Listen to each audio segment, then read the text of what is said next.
एक लॉटमध्ये एंट्री झालेली आहे. चला, एक लॉटमध्ये एंट्री झालेली आहे. एकच मिनिट. एंट्रीच्या मागचं जे लॉजिक आहे ते आपण डिस्कस करूया. एंट्री जी झालेली आहे ती 24,350च्या कॉलमध्ये झालेली आहे. ठीक आहे, 24,350च्या कॉलमध्ये झालेली आहे. इकडे बघू शकता तुम्ही एंट्री. आणि जे एस एल येतो आहे तो आपला 25 पॉईंटचा येतो आहे एंट्रीपासून. आणि जे टार्गेट येतो ते 38.50 पॉईंटचं येते. तर आजच्या एंट्रीच्या मागचं जे लॉजिक आहे तर एंट्री झालेली आहे 10-14ला. ठीक आहे, 10-14ला एंट्री झालेली आहे. तर पहिले आपण एकदा लॉजिक डिस्कस करूया की कोणत्या बेसिसवर आपण ट्रेड घेतला आहे. तर याच्यामध्ये एक बघू शकता मार्केटनं या चॅनलचं ब्रेकआउट दिलं आहे. या चॅनलचं ब्रेकआउट दिलं आहे आणि कुठं ना कुठं थोडंफार करेक्ट होऊन मार्केट अपसाईड जाण्याचा प्रयत्न करेल. या चॅनलचं ब्रेकआउट दिलं तर मार्केट वरच्या लेवलला टच करण्याचा प्रयत्न करेल. बस त्याच बेसिसवर इथं ट्रेड घेतलेला आहे.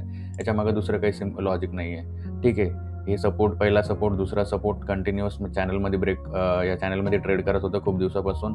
आणि आज या चॅनलचं ब्रेकआउट दिलेलं आहे. कालच दिलेलं आहे, पण आज पण मार्केट त्या चॅनलच्या ब्रेकआउटला रिस्पेक्ट करतोय. तर त्याचा एक अनालिसिस घेऊन की मार्केट इथून ब्रेकआउट झालं तर या अपसाईड जाण्याचा प्रयत्न करेल 24,800 लेवल. आज नाही, पण इन फ्युचर. तर जे मार्केटचा ओव्हरऑल ट्रेंड जो कन्सोलिडेशनचा होता या चॅनलमध्ये, तो आता खतम होऊन एक अपसाईड ट्रेंडिंगचा येण्याचा मार्केट करण्याचा प्रयत्न करेल. तर त्या बेसिसवर आपण इथे ट्रेड घेतलेला आहे. सिंपल लॉजिक आहे की मार्केट एक अपसाईड जाण्याचा प्रयत्न करेल. मार्केट ओपन झालेलं आहे, कंटिन्युअस अप गेलं होतं आणि करेक्शन दिलेलं आहे आणि आता करेक्शन होऊन मार्केट पुन्हा कंटिन्युअस त्या रॅलीला कंटिन्यू करेल असा इथे मागचा व्ह्यू आहे. तर आपली जी एंट्री झालेली आहे 10-14ला, 10-14पासून आपल्याला पुढं 15 मिनिट या ट्रेडमध्ये थांबण्याचा, म्हणजे आपलं जे 15 मिनिटाचा जे टाईम असेल आपण त्यानुसार 10-14ला आपली एंट्री झालेली आहे. ते 10-14 ते 15 मिनटं ॲड करा. 10-14 ते 10-24, 10 मिनटं, 24 आणि ते 5-29.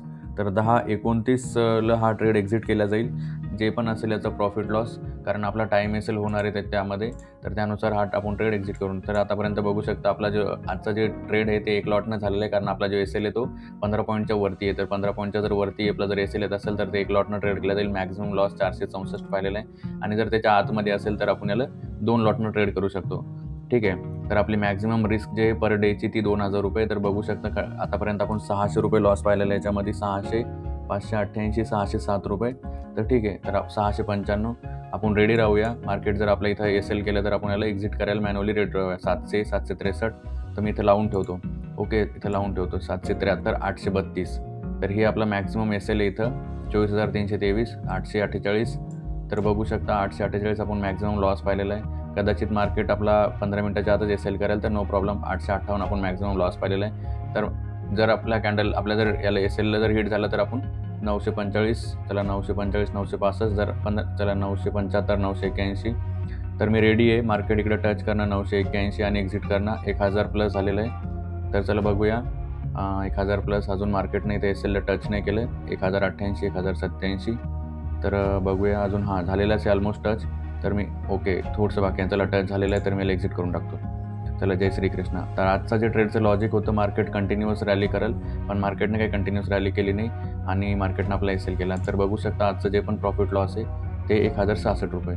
चला, धन्यवाद मित्रांनो. भेटू उद्या. जय श्रीकृष्ण. राधे राधे. तुमचा काय रिझल्ट होता तो कमेंट बॉक्समध्ये सांगा. थँक्यू.